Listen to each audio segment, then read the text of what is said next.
Parliamentary ইলেকশনে না গিয়ে একটি গণপরিষদ নির্বাচনের দিকে আমরা কিভাবে যেতে পারি সেই বিষয়ে বাংলাদেশের বিভিন্ন রাজনৈতিক মহলগুলোকে সক্রিয় আহ্বান জানাচ্ছি। আমাদের রাজনৈতিক লড়াই হবে গণপরিষদ নির্বাচন, আমাদের রাজনৈতিক লড়াই হবে একটি নতুন সংবিধান। হাসিনার বিচার এবং আওয়ামী লীগের ব্যানার, এই দুইটি যদি আগামী নির্বাচনে আমরা সুরাহা বা সমাধান না করতে পারি, তাহলে আগামীর বাংলাদেশে যে মানুষগুলো শহীদ হয়ে আত্মত্যাগের মধ্য দিয়ে একটি গণতান্ত্রিক বাংলাদেশ চেয়েছিল, সেই গণতান্ত্রিক বাংলাদেশের ফেরার কোনো আমাদের পথ নেই।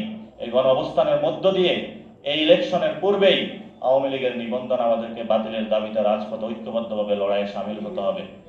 আমরা যদি আওয়ামী লীগকে এই নির্বাচনের আগেই তাদের যদি নিবন্ধন বাতিল করতে বাংলাদেশের মানুষ সচেষ্ট না হয়, তাহলে এই যে আমাদের আপকামিং যে নির্বাচন রয়েছে, জনগণের সামনে গভীর সংকট অপেক্ষা করছে।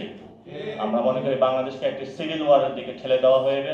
এই জন্য সরকার এবং যারা আমাদের বিশেষত আইন শৃঙ্খলা বাহিনী থেকে শুরু করে যারা আইন মন্ত্রণালয়ের বিশিষ্ট ব্যক্তিবর্গ রয়েছেন, বিভিন্ন রাজনৈতিক দল রয়েছেন, তাদেরকে আমরা বলবো, কোন দল বা পক্ষ গোষ্ঠী এবং যারা দোষর রয়েছিল, আমাদের উপরে রাজপথে হামলা চালিয়েছিল, আমাদের রক্তগুলো কেড়ে নিয়েছিল, আমাদের ভাইদেরকে শহীদ করেছিল, তাদের প্রতি দয়া দেখাবেন না।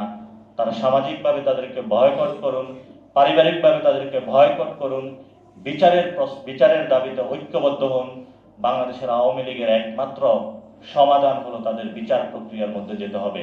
ইতিমধ্যে আমাদের সামনে অনেকগুলো ইন্টারন্যাশনাল ফোরামের রিপোর্ট এসেছে।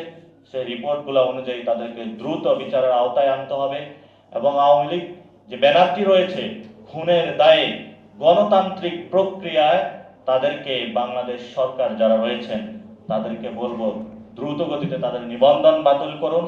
কারণ গণতান্ত্রিক প্রক্রিয়ার মধ্যে খুনি কোনো ব্যানার যদি থাকে, তাহলে আমরা মনে করি খুনি হাসিনার বিচার এবং আওয়ামী লীগের ব্যানার, এই দুইটি যদি আগামী নির্বাচনে আমরা সুরাহা বা সমাধান না করতে পারি, তাহলে আগামীর বাংলাদেশে যে মানুষগুলো শহীদ হয়ে আত্মত্যাগের মধ্য দিয়ে একটি গণতান্ত্রিক বাংলাদেশ চেয়েছিল, সেই গণতান্ত্রিক বাংলাদেশের ফেরার কোনো আমাদের পথ নেই।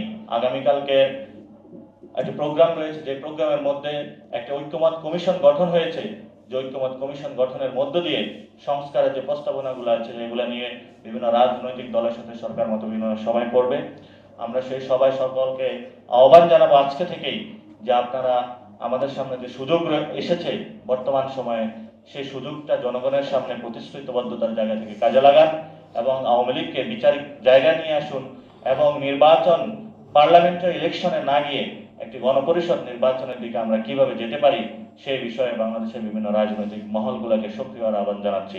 কোটি মানুষের আস্থার ভালোবাসায় 11 বারের মতো দেশের 1 নম্বর রেফ্রিজারেটর ব্র্যান্ড ওয়ালটন।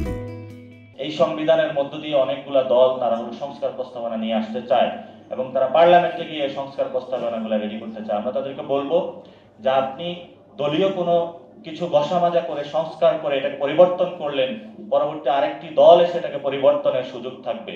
সেজন্য আমরা বলি, আপনাদের শুভবুদ্ধির উদয় হোক, গণপরিষদ নির্বাচনের দিকে নজর দিন। ছাত্র জনতার যে রাজনৈতিক দলটি এই মাসে জনগণের সামনে আসবে, আমাদের রাজনৈতিক লড়াই হবে গণপরিষদ নির্বাচন, আমাদের রাজনৈতিক লড়াই হবে একটি নতুন সংবিধান। এই লড়াইয়ে বাংলাদেশের আনাচে কানাচে পথে প্রান্তরে আমরা ঘুরে বেড়াবো, বাংলাদেশের মানুষকে ঐক্যবদ্ধ করব।